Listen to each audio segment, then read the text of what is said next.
Okay, good morning to all of you. तो आज है हमारा लेक्चर नंबर 15। ठीक है, तो उसी के आगे कंटिन्यू कर रहे हैं। तो एक सवाल से स्टार्ट करते हैं जो कि पिछले टॉपिक से रिलेटेड है। कि टॉपिक पिछला हमारा क्या था कि सेंटर के एक ही तरफ अगर दो कॉर्ड्स हों तो उस पे किस तरह के क्वेश्चंस आते हैं। तो एक क्वेश्चन लेते हैं और वहीं से स्टार्ट करते हैं। ठीक है, तो जैसा कि देखिए क्वेश्चन लिखा हुआ है, एक वृत्त की क्रमशः 8 सेंटीमीटर व 16 सेंटीमीटर लंबी दो समांतर जीवाएं केंद्र के एक ही ओर हैं। यदि दोनों जीवाओं के बीच की दूरी 4 सेंटीमीटर हो तो वृत्त की त्रिज्या बताइए। हालांकि पिछले लेक्चर्स में हमने ये क्लियर किया था कि इसका प्रोटोटाइप जो क्वेश्चंस का होता है और उसको प्रोसीड करने का क्या तरीका होता है। तो अकॉर्डिंग टू क्वेश्चन हम लोग चलते हैं। ठीक है, फिगर को बनाते हैं और आगे लेके चलते हैं। ठीक है, तो एक वृत्त है तो वृत्त बना ले रहे हैं। ठीक है, ओके। अब क्या कह रहा है कि इनकी दो वृत्त का एक सेंटर होगा, सेंटर भी बना ले रहे हैं। ठीक है, इनकी दो जीवाएं हैं जो कि समांतर हैं एक दूसरे के, केंद्र के एक ही ओर हैं। तो मैं ऐसा कर रहा हूं कि केंद्र के एक ही ओर दो जीवाएं बना ले रहा हूं। ठीक है, एक हमने ये मान लिया, ठीक, और एक और बना ले रहे हैं, एक ये मान लिया। Okay, fine. पिछले क्लास में हमने ये भी डिस्कस किया था कि कौन सी जीवा सबसे बड़ी होगी। ठीक है, तो व्यास जो होती है सबसे बड़ी जीवा होती है। आई होप ये क्लियर होगा कि सेंटर की तरफ जैसे जैसे हम मूव करते हैं तो जीवा की लंबाई भी बढ़ती जाती है। ठीक है, तो उसी थ्योरी कॉन्सेप्ट को यूज करके हम लोग ये डिसाइड कर लेंगे कि इसमें कौन सी जीवा कितनी बड़ी होगी। ठीक है, तो कौन सी जीवा 16 सेंटीमीटर की होगी, कौन सी 8। तो ये कंफ्यूजन नहीं होना चाहिए। पिछले क्लास में मैंने डिस्कस किया था कि जो सेंटर के नियर होगी वो बड़ी होगी। दैट मीन्स ये वाले को हम कितना मान सकते हैं, 16 सेंटीमीटर, और ये छोटे वाले को कितना मान लेंगे, 8 सेंटीमीटर। और दोनों एक दूसरे के क्या है, पैरेलल हैं। तो ये भी दिख रहा है कि एक दूसरे के क्या है, पैरेलल हैं। तो अगर मैं इसको ए बी मान लूँ, इसको मैं ए बी मान लूँ और दूसरे वाले को सी डी मान लूँ। ठीक है, अकॉर्डिंग टू क्वेश्चन ही चल रहे हैं, जो क्वेश्चन अभी कह रहा है वही मैं कर रहा हूँ। ठीक है, एक ही ओर है। यदि दोनों जीवाओं के बीच की दूरी 4 सेंटीमीटर है। ओके, तो जो हमने थ्योरम नंबर 1 पढ़ा था कि सेंटर से किसी भी कॉर्ड पे, किसी भी जीवा पे अगर हम परपेंडिकुलर ड्रॉ करते हैं तो वो क्या करता है, वो जीवा यानी कॉर्ड को दो बराबर भागों में क्या करता है, डिवाइड करता है। तो अगर मैं इस पे एक परपेंडिकुलर ये ड्रॉ कर लूं, अगर मैं ये मान लूं कि ये क्या है, इस पे परपेंडिकुलर है और इस पे भी, यानी कि सेंटर ओ से अगर ओ ई यहाँ पे परपेंडिकुलर है, ठीक है, ए बी पर, और इस पे अगर ओ एफ परपेंडिकुलर है, दैट मीन्स कि ए बी पर ओ ई परपेंडिकुलर है, और वही लाइन यानी कि ओ ई को आगे मैं एक्सटेंड किया जो कि सी डी को एफ पे कट करता है, दैट मीन्स कि ओ एफ परपेंडिकुलर किस पे है, सी डी पे। तो इसके अकॉर्डिंग टू थ्योरम नंबर 1, ठीक है, तो यहाँ से मैं अगर स्टार्ट करूँ सोल्यूशन या कॉन्सेप्ट को लिखना स्टार्ट करूँ तो बाई थ्योरम नंबर 1, ठीक है, थ्योरम नंबर 1 हमारा क्या बोलता है कि सेंटर से किसी भी कॉर्ड यानी कि किसी भी जीवा पर अगर कोई परपेंडिकुलर ड्रॉ करेंगे तो वो जीवा को दो बराबर भागों में क्या करता है, समद्विभाजित करता है। तो यहां से अगर मैं लिखूं चूंकि, ठीक है, चूंकि ओई परपेंडिकुलर क्या है, ओई परपेंडिकुलर किस पे, ए बी पे, तो इसलिए यहां से एक रिजल्ट हमें मिलता है कि ए इक्वल टू क्या हो जाएगा, ई बी। कौन से थ्योरम से, कौन से थ्योरम से, परपेंडिकुलर बाइसेक्टर। ओके, एक रिजल्ट ये मिला। ठीक है, अगर फिर से मैं लिखूं कि चूंकि ओ एफ परपेंडिकुलर है किसके, सी डी के, O F perpendicular C D के है, तो यहां से इसलिए मैं क्या लिख सकता हूं कि सी एफ इक्वल टू क्या होगा, F D. I hope clear होगा। ठीक है, दो रिजल्ट, ये इंपॉर्टेंट रिजल्ट है, इसका यूज है इसलिए हमने किया। ठीक है, अब देखिएगा, समझिएगा एकदम बेसिक कॉन्सेप्ट से कि ए बी अगर हमारा 16 सेंटीमीटर गिवन है, अच्छा इसको ही 16 क्यों माना, इसको भी मैंने बताया कि जो भी सेंटर के नियरर होगा कॉर्ड, जो जीवा केंद्र के नजदीक होगा उसकी लंबाई सबसे बड़ी होगी। ओके, तो यहाँ पे अगर दो दिया है ए बी और सी डी, 8 सेंटीमीटर 16 सेंटीमीटर, तो हमें ये तुरंत क्लियर हो गया कि 16 सेंटीमीटर कौन होगा। ओके, क्योंकि ये सेंटर के क्या है, नियर है, और ऐसे भी दिख रहा है ये बड़ा होगा। ओके, अब उस थियरी को अप्लाई करके यहाँ पे अगर मैं लिखूं तो अगर ये ई पॉइंट है तो अभी मैंने कहा कि ई बी ए बराबर है, तो ये कितना हो जाएगा, 8 सेंटीमीटर, ये भी 8, आधा आधा, और ये कितना हो जाएगा 4 सेंटीमीटर, ये भी कितना हो जाएगा 4 सेंटीमीटर। ओके, अभी जैसा क्वेश्चंस कह रहा है और जो बेसिक थियरम्स है उसी को अप्लाई करके मैं करने का क्या कर रहा हूं, प्रयास कर रहा हूं। ओके, ये दोनों जीवाओं के बीच की दूरी 4 सेंटीमीटर हो, दैट मीन्स यहाँ पे मैं इसको लिख दे रहा हूं कि इक्वल टू ये कितना हो जाएगा 8 सेंटीमीटर, और इसकी अगर मैं बात करूं, C F equal to F D, ये कितना हो जाएगा 4 सेंटीमीटर। ओके, आप देखिएगा यहां पे और क्या गिवन है, गिवन दैट, यानी कि दिया है, क्या दिया है, एक चीज और दिया है कि जीवाओं के बीच की दूरी, जैसा कि मैं पहले भी बता चुका हूं, कोई भी डिस्टेंस जब भी हम बात करते हैं डिस्टेंस की, वो सदैव परपेंडिकुलर डिस्टेंस होती है। ओके, तो ईएफ यानी कि लेंथ ऑफ ईएफ की अगर हम बात करें तो यहाँ पे ईएफ कितना दिया है 4 सेंटीमीटर, तो मैं यहाँ नोट भी कर ले रहा हूं, ईएफ कितना है 4 सेंटीमीटर। ओके, ये 4 सेंटीमीटर है। अगर ऐसा है, जो अभी क्वेश्चंस जो बता रहा है वही मैंने किया है, और अपने तरफ से bye theorem number 1 basic theorem को अप्लाई करके थोड़ा सा लेंथ को लिखने का हमने क्या किया है, प्रयास किया। ओके, ऐसा है तो वृत्त की त्रिज्या बता दीजिए। ठीक है, अब मैं थोड़ा सा कंस्ट्रक्शन करूंगा अपने तरफ से। ठीक है, देखिएगा, तो त्रिज्या मुझे बताना है। अगर मैं OA को मिला दूं और CO को मिला दूं, तो क्या ये रेडियस होगा, क्या ये सर्किल का रेडियस होगा? हाँ, तो मैं यहां से लिख सकता हूं कि OA बराबर OC क्या लिखेंगे, OC क्या होगा, वृत्त की त्रिज्या। क्या होगा, वृत्त की त्रिज्या। अगर ये वृत्त की त्रिज्या होगा तो इसकी लेंथ हमने मान लिया है R, तो सबके लिए क्या होगा R। तो ये भी एक इंपॉर्टेंट रिजल्ट है और इसका यूज इसमें होगा। ठीक है, आप देखिएगा अगर ये सिचुएशंस है, ये सिचुएशन है, तो राइट एंगल ट्रायंगल मुझे दिख ही रहा होगा, कौन सा, AOE और COF।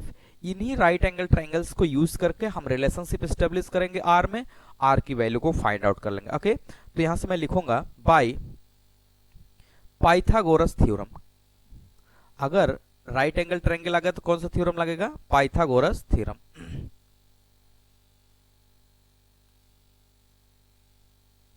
By Pythagoras theorem. Okay, Pythagoras प्रमेय से in triangle,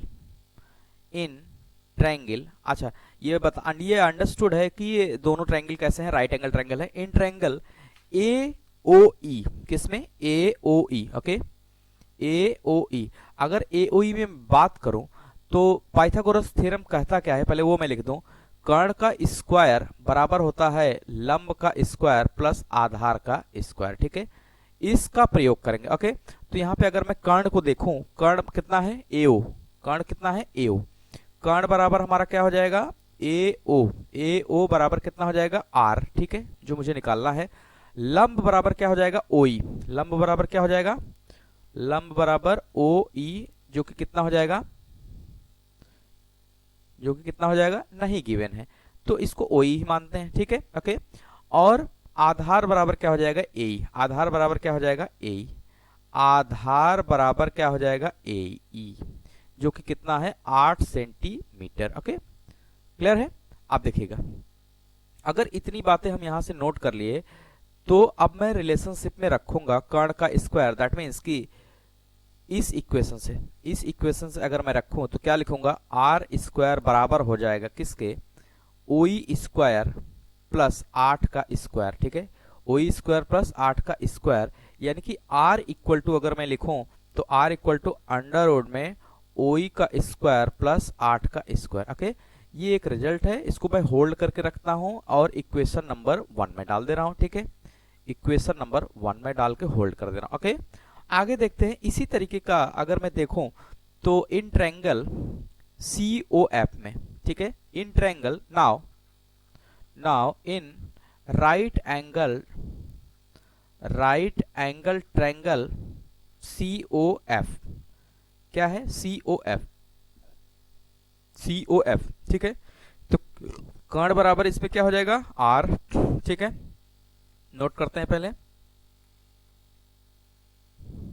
Karna equal to इसमें क्या हो जाएगा R। ठीक है, जिसको हम क्या लिखेंगे CO। ओके, और लंब इक्वल टू इसमें क्या हो जाएगा, ध्यान से देखिएगा, लंब इसमें क्या हो जाएगा, लंब इसमें हो जाएगा OF। ओ एफ हो जाएगा, जबकि ओ एफ में क्या है, O E plus E F. Okay, तो यहां से मैं लिखूंगा ओ एफ, क्या लिखूंगा, ओ एफ, जिसमें क्या है O E plus E F, ओ ई प्लस क्या है, ई एफ। क्लियर है, O E plus E F. ठीक है, और अगर मैं ई एफ की बात करूं तो कितना है, 4 सेंटीमीटर। तो यहां से मैं लिख सकता हूं कि O E plus 4 centimetre. Okay, clear है, आई होप क्लियर होगा, क्योंकि ई एफ गिवन है कितना, 4 सेंटीमीटर। ठीक है, आगे बढ़ते हैं। और आधार की बात करें तो क्या हो जाएगा, सी एफ जो कि 4 सेंटीमीटर, आधार इक्वल टू कितना हो जाएगा, आधार equal to C F equal to कितना, 4 सेंटीमीटर। ओके, अब फिर से हम क्या करेंगे, पाइथागोरस थ्योरम से, by Pythagoras theorem, by Pythagoras theorem. Simple है, इसको यूज करेंगे पाइथागोरस थ्योरम को, तो यहां से मैं लिख पाऊंगा कि कर्ण का स्क्वायर इक्वल होगा किसके, लंब के स्क्वायर के प्लस आधार के स्क्वायर के। ओके, तो यहां से कर्ण क्या है, C O, that means R, R का स्क्वायर बराबर होगा लंब क्या है, ओई प्लस 4 का स्क्वायर हो जाएगा प्लस आधार 4 का स्क्वायर। ओके, तो आर इक्वल टू यहां से अगर मैं लिखूं तो क्या हो जाएगा, अंडर रूट में ओई प्लस 4 का होल स्क्वायर प्लस 4 का होल स्क्वायर। ओके, तो यहां से आर में एक रिलेशनशिप हमारे पास ये आ गया। ओके, तो इसको मैं डाल दे रहा हूं इक्वेशन नंबर 2। ओके, अब ध्यान दीजिएगा, अगर किसी दो इक्वेशन के लेफ्ट हैंड साइड बराबर हैं तो उसके राइट हैंड साइड भी बराबर होंगे। दैट मीन्स यहां पे देखिएगा, यहां पे r इक्वल टू अगर ये लिखा है और यहां पर भी r इक्वल टू ये लिखा है, तो इसका मतलब इसका left hand side that means r बराबर है तो राइट हैंड साइड भी क्या होगा, बराबर होगा।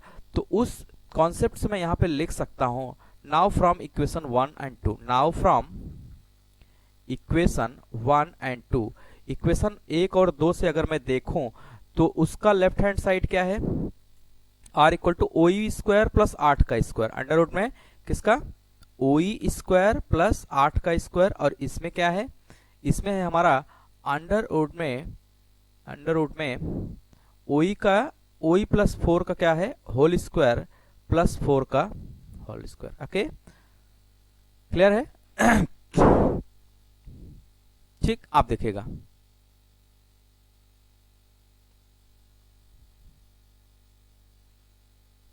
ठीक है, अगर दोनों तरफ क्या है, स्क्वायर रूट है, तो मैं क्या करूंगा, squaring both side, squaring both side, squaring both side, that means कि दोनों पक्षों का क्या करने पे, वर्ग करने पर, दोनों पक्षों का वर्ग करने पर, ऐसा करने पे क्या होगा, इनके ये जो स्क्वायर रूट है यानी कि करड़ी, वो क्या हो जाएगा, हट जाएगा। दैट मीन्स क्या हो जाएगा, ओई का स्क्वायर प्लस 8 का स्क्वायर बराबर हो जाएगा ओई प्लस 4 का स्क्वायर प्लस 4 का स्क्वायर। ओके, अब इसको एक्सपेंड कर देते हैं, क्या क्या लिखेंगे, ओई का स्क्वायर 8 टाइम कितना हो जाएगा, 64, ये क्या हो जाएगा, ए प्लस बी का होल स्क्वायर से ओई स्क्वायर प्लस 4 चौके 16 प्लस 2 इंटू ओई इंटू कितना हो जाएगा 4, ठीक है, प्लस 4 चौके 16। ओके, तो कितना हो जाएगा, ओई का स्क्वायर प्लस 64 इक्वल टू क्या हो जाएगा, ओई का स्क्वायर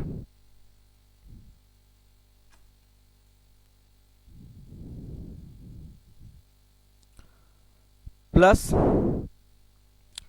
प्लस कितना हो जाएगा 16, और ये कितना हो जाएगा 4 दूना 8, 8 ओई प्लस 16। ओके, ये ओई का स्क्वायर से क्या हो जाएगा, कैंसिल हो जाएगा। ठीक है, अब वेरिएबल सेपरेबल मेथड को लगा के हम क्या करेंगे, दोनों को सेपरेट कर लेंगे। ठीक है, इधर 64 है, ये -16 हो जाएगा और -16 हो जाएगा इक्वल टू 8 ओई। ओके, तो इसका मतलब 64 16 दूंगा कितना हो जाएगा 32 इक्वल टू क्या हो जाएगा 8 ओई। ओके, तो अगर मैं फाइनल लिखूं तो फाइनल में ये लिख सकता हूं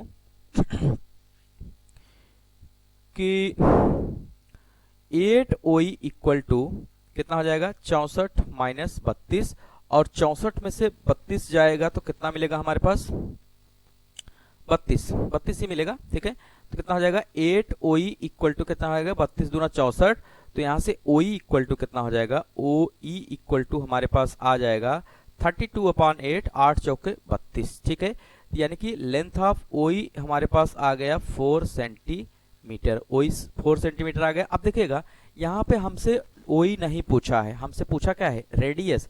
तो इस इक्वेशन से, फ्रॉम इक्वेशन 1, तो यहाँ से मैं इक्वेशन 1 से क्या करता हूँ, रेडियस को निकाल सकता हूँ क्योंकि वो रिलेशनशिप है ओई में।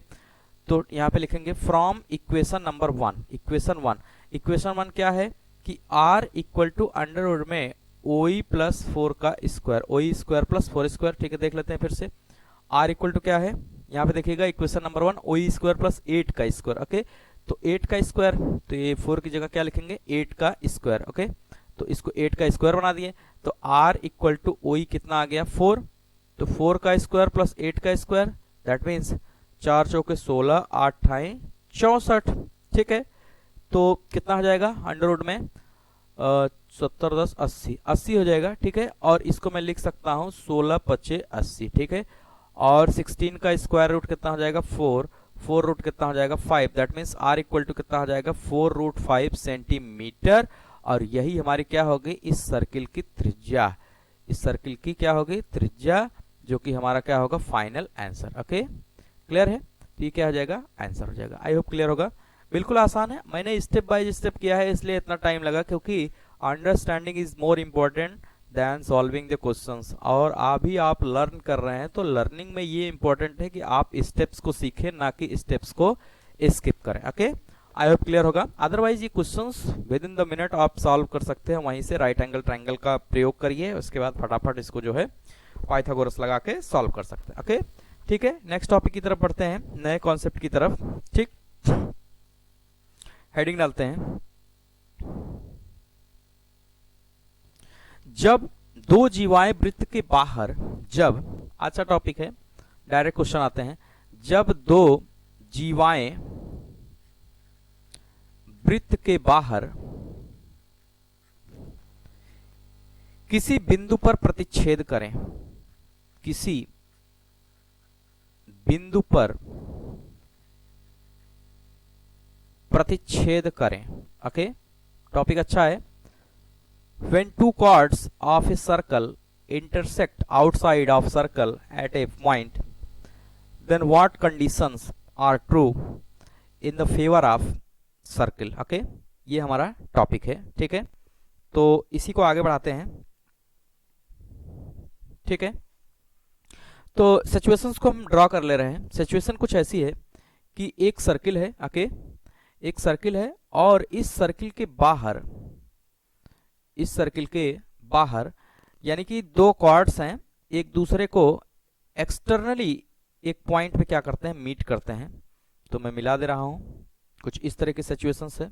ठीक है, आप देखिएगा, एक जब दो जीवाएं वृत्त के बाहर किसी बिंदु पर प्रतिच्छेद करती हैं, दैट मीन्स कि एक कॉर्ड अगर मैं यहां पे ले लूं ए बी, इसका नाम हमने रख दिया ए बी, और इसका नाम हमने रख दिया सी डी। ओके, ध्यान दीजिएगा, result is more important than question. ठीक है, रिजल्ट अगर याद है तो आपको क्वेश्चन करने में कोई दिक्कत नहीं आएगी। ओके, ये पॉइंट पी पे क्या करती है, मीट करती है इस तरीके से। तो एक रिजल्ट यहाँ पे होल्ड करता है कि पी ऑफ ए, यानी कि P A, length of P A into length of P B, ये इक्वल होता है। दैट मीन्स ये पूरा length P to A into P to B, ये इक्वल टू होता है P to C, that means length of P C into length of P D. Okay, direct question इस पे आते हैं, रिजल्ट याद है तो आप कर सकते हैं। ओके, तो ठीक है, तो ये रिजल्ट याद रखना है। जब दो जीवाएं वृत्त के बाहर किसी बिंदु पर प्रतिच्छेद करती हैं, ठीक है, when two chords are intersect at a fix point outside of the circle, तो दिस रिजल्ट विल होल्ड। ठीक है, तो P A into P B equal to, तो याद करने का तरीका इसका अगर मैं बात करूं तो कैसे याद करते हैं, यानी कि टोटल लेंथ जो कॉर्ड्स स्टार्ट होता है उसके बाद कॉर्ड यानी सर्किल के बाहर का लेंथ मल्टीप्लाई, फिर क्या टोटल लेंथ किसी भी कॉर्ड के जो आउटसाइड पॉइंट है वहां से, और जो सर्किल के बाहर है उसका मल्टीप्लाई। ओके, क्वेश्चंस करते हैं, क्लियर हो जाएगा। ठीक है, बिल्कुल आसान है लेकिन रिजल्ट याद रखना जरूरी है। एक वृत्त की दो जीवाएं, एक वृत्त की दो जीवाएं ए बी तथा सी डी, ए बी तथा सी डी वृत्त के बाहर P बिंदु पर प्रतिच्छेद करती हैं, P बिंदु पर प्रतिच्छेद, दैट मीन्स इंटरसेक्ट, प्रतिच्छेद करती हैं, तो यदि PA बराबर 12 सेंटीमीटर व AB इक्वल टू 8 सेंटीमीटर तथा PD इक्वल टू 6 सेंटीमीटर हो तो CD की लेंथ बता दीजिए। ओके, बिल्कुल आसान है। तो क्वेश्चंस के सिचुएशंस को ड्रा करते हैं, ठीक है। तो एक सर्किल बना लिए, okay, according to question chord बना लिए,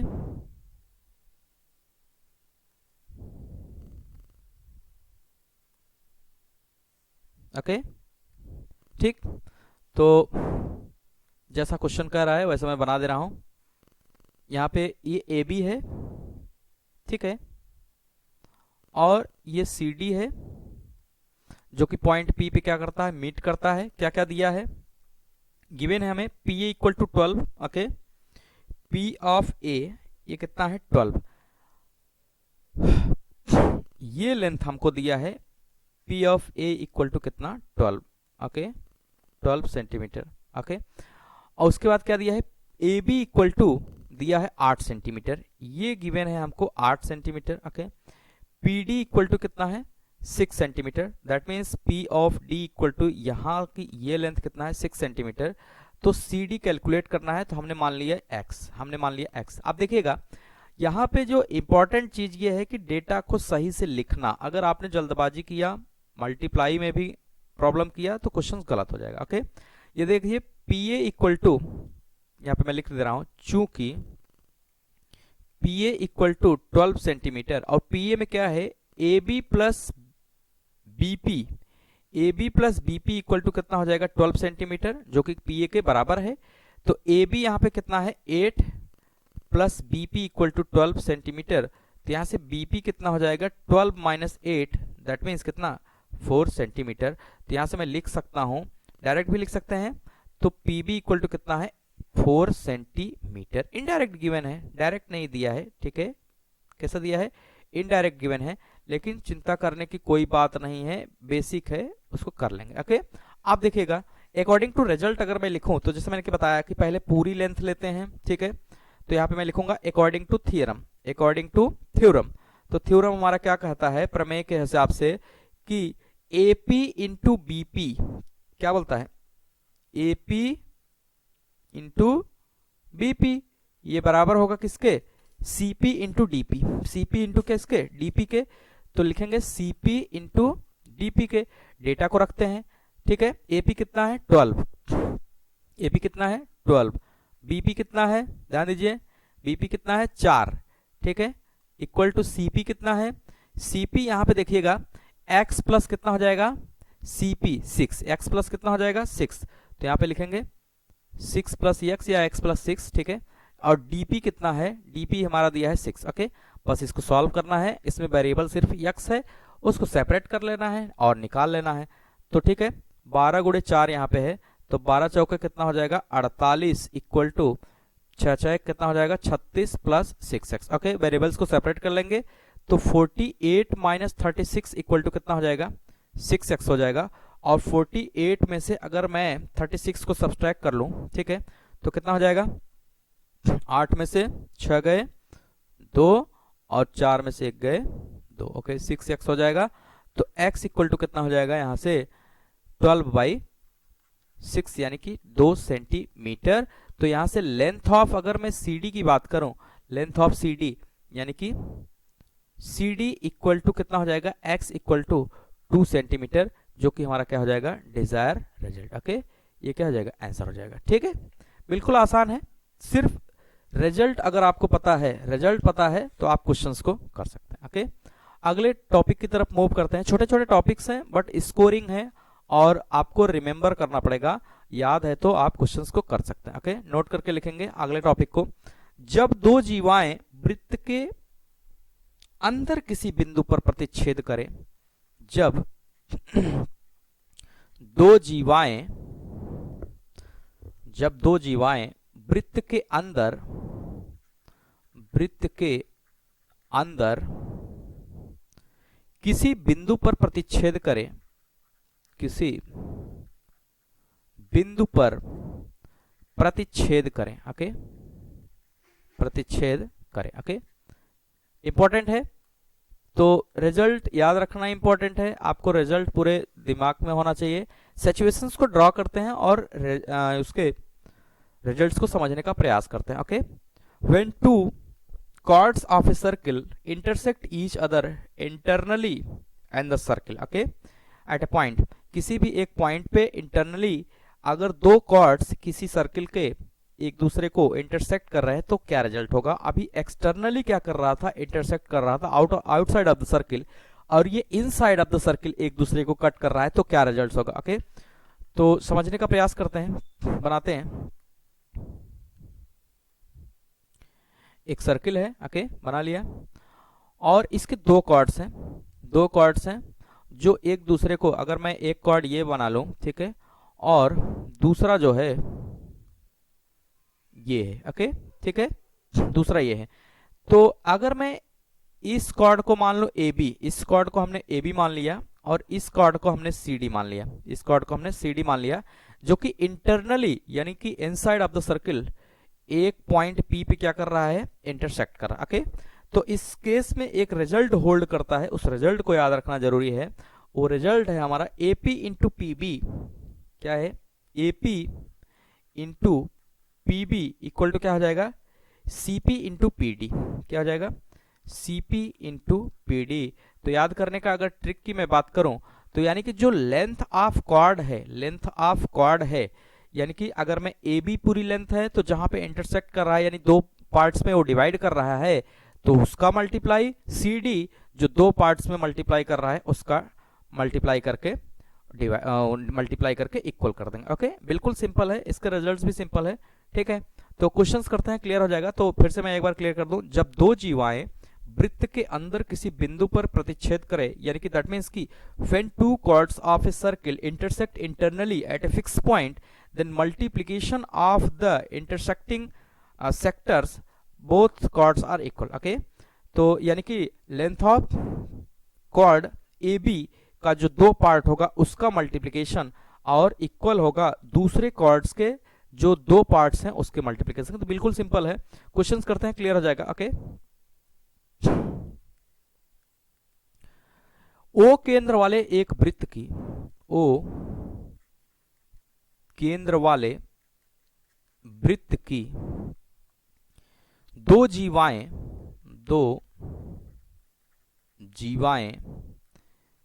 ए बी तथा सी डी एक दूसरे को पी पर काटती हैं, एक दूसरे को पी पर काटती हैं, जिसकी लंबाई 16 सेंटीमीटर है, जिसकी लंबाई 16 सेंटीमीटर है, यदि पीसी बराबर 8 सेंटीमीटर, अच्छा सवाल है, यदि पीसी बराबर 8 सेंटीमीटर व पीडी बराबर 6 सेंटीमीटर हो तो एपी की लंबाई बताइए, एपी की लंबाई बताइए, जहां A P greater than P B, A P greater than P B, अच्छा सवाल है, इंपॉर्टेंट है, ठीक है। क्या लिखा है, ओ केंद्र वाले वृत्त की दो जीवाएं ए बी तथा सी डी हैं। अच्छा, ज्योमेट्री की एक खास बात होती है कि अगर ज्योमेट्री आप बना ले गए तो 70% क्वेश्चन आपका सॉल्व हो गया, ठीक है।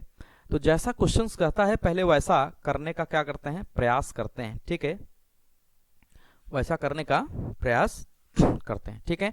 ओ केंद्र वाले वृत्त की दो जीवाएं हैं, तो मैं क्या करता हूं, एक सर्कल बना ले रहा हूं, ठीक है, एक सर्कल बना ले रहा हूं, ठीक, अकॉर्डिंग टू क्वेश्चन चलते हैं। अब ये कह रहा है कि इसके दो कॉर्ड्स हैं ए बी और सी डी, तो मैं बना ले रहा हूं ए बी और सी डी।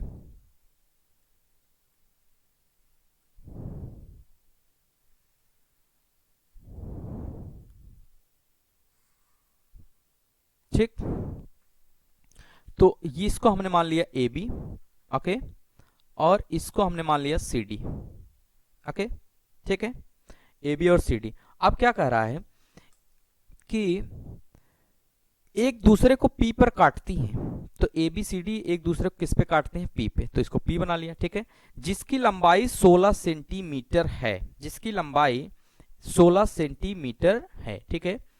तो यानी कि जो ए बी हमने अगर मान लिया कि इसकी लंबाई 16 सेंटीमीटर है, जो सी डी एक दूसरे को किस पे कट करती है, पी पे कट करती है। तो मैं थोड़ा सा जो दिया है डेटा उसको पहले बना लूं, अपने आप क्लियर हो जाएगा। तो पीसी कितना है, यहाँ पे पीसी हमारा दिया है 8 सेंटीमीटर और पीडी दिया है कितना, 6। तो ये हमारा दिया है 8 सेंटीमीटर, ये कितना दिया है, 6 सेंटीमीटर। तो एपी की लंबाई बताइए, एपी मेरे को फाइंड आउट करना है, ये मेरे को फाइंड आउट करना है। तो आप देखिएगा, अब फिर से मैं सवाल पढ़ रहा हूं तो क्लियर हो जाएगा। जिसकी लंबाई 16 सेंटीमीटर है, ओ केंद्र वाले वृत्त की दो जीवाएं ए बी तथा सी डी एक दूसरे को पी पर काटती हैं, ओके, तो पी पे काटती हैं, ठीक है, क्लियर है। जिसकी लंबाई 16 सेंटीमीटर। अब यहाँ पे देखिए कंफ्यूजन क्या है कि language is more important than solving the questions, ठीक है। तो अब देखिए यहाँ पे 16 सेंटीमीटर किसकी है, ये कंफ्यूज कर रहा है। तो पहले मैं जो गिवन है उसको जब मैं बना लूंगा तो स्पष्ट हो जाएगा 16 सेंटीमीटर किसकी है। तो पीसी 8 सेंटीमीटर है और पीडी कितना है, 6 सेंटीमीटर। दैट मीन्स कि यहाँ पे length of chord C D given है, तो सीडी नहीं होगा जिसकी लंबाई 16 सेंटीमीटर एक दूसरे को कट करता है। तो ये कंफ्यूजिंग भरा लैंग्वेज है। तो सीडी यहाँ पे स्पष्ट हो गया कि लेंथ ऑफ ए बी कितना हो जाएगा, 16 सेंटीमीटर।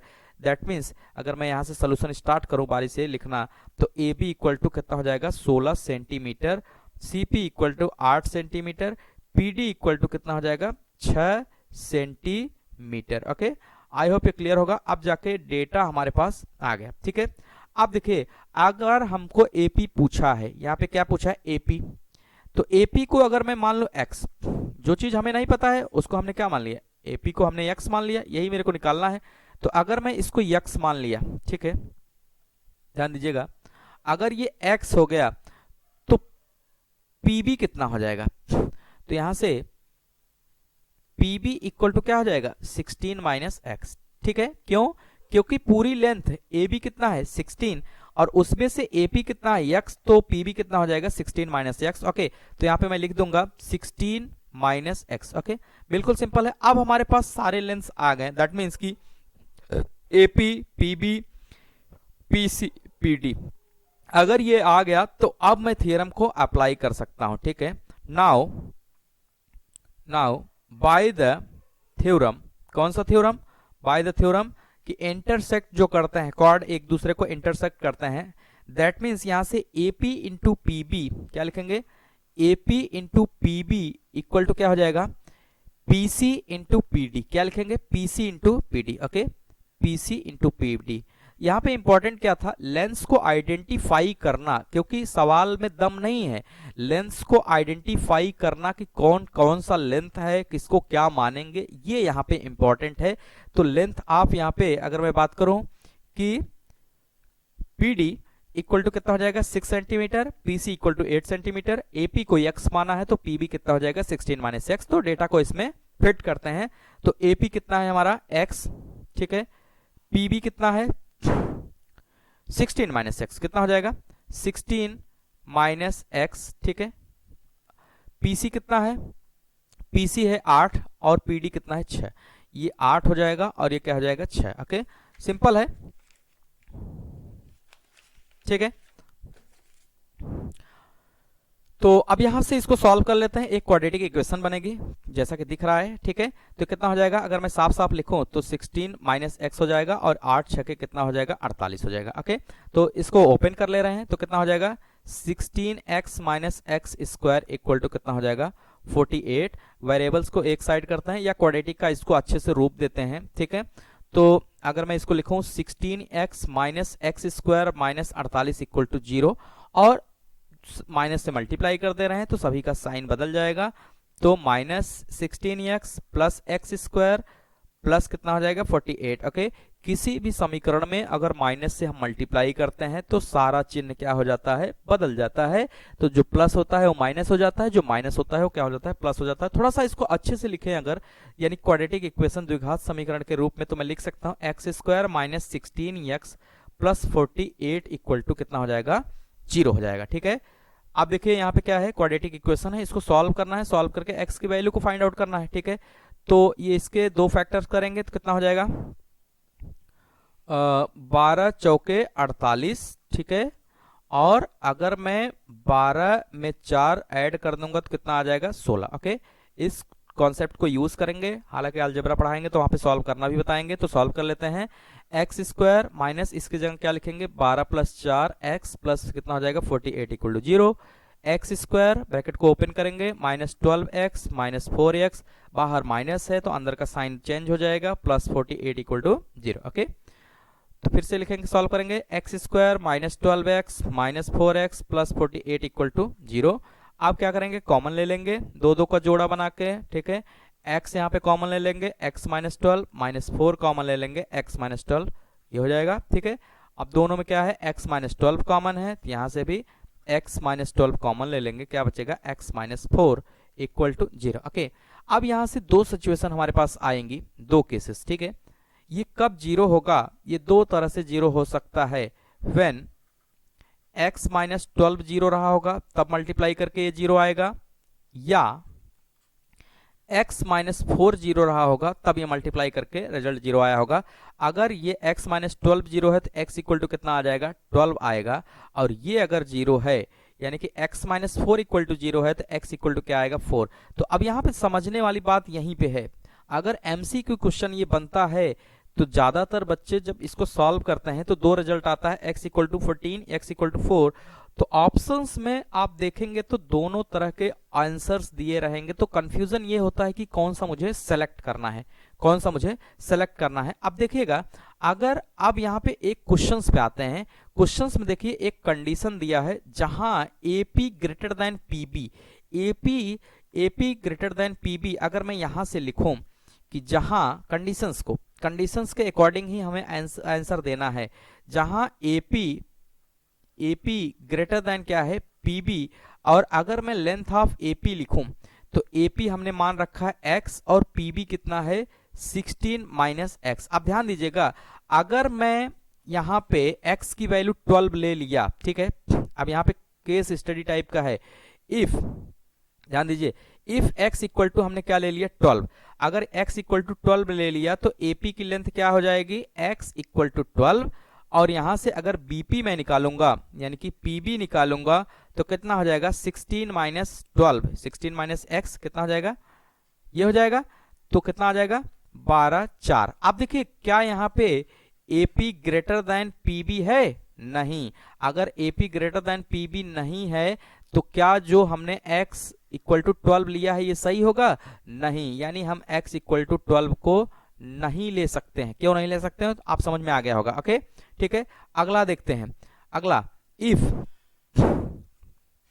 x इक्वल टू 4, अभी जो रिजल्ट आया है वही मैं ले रहा हूं, अगर x इक्वल टू मैं 4 ले लूं तो length of AP equal to कितना है, x, तो x इक्वल टू कितना हो जाएगा, 4 सेंटीमीटर। PB इक्वल टू कितना हो जाएगा, PB इक्वल टू, अच्छा मैं उल्टा बोल गया क्या, ओके ठीक है। देखिए यहाँ पे AP ग्रेटर देन मुझे क्या चाहिए, PB चाहिए, ठीक है। तो देखिएगा AP यहाँ पे 12 आया है और PB कितना आया है, 14 आया है, सॉरी।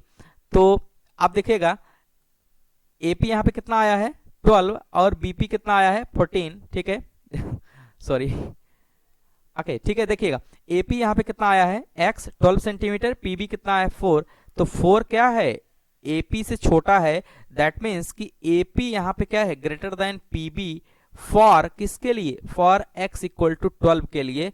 दैट मीन्स कि x इक्वल टू 12 हमारा क्या हो जाएगा, आंसर हो जाएगा, x इक्वल टू 12 हमारा क्या हो जाएगा, आंसर।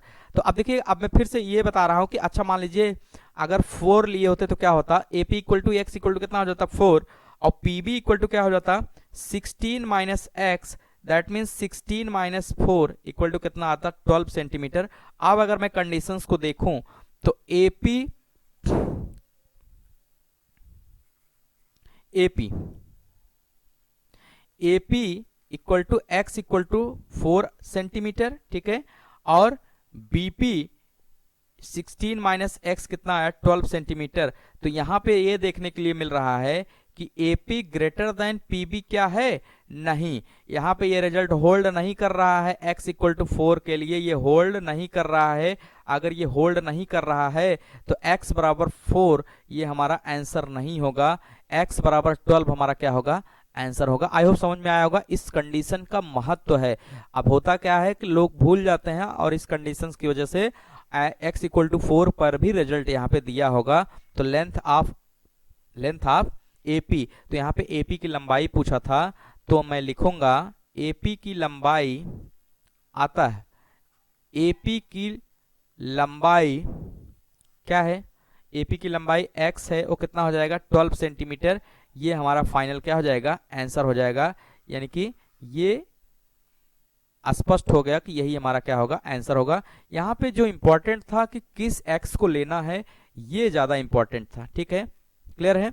तो आज के लिए इतना ही रखते हैं, बाकी कंटिन्यू करते हैं कल अगले सेशन में, ठीक है।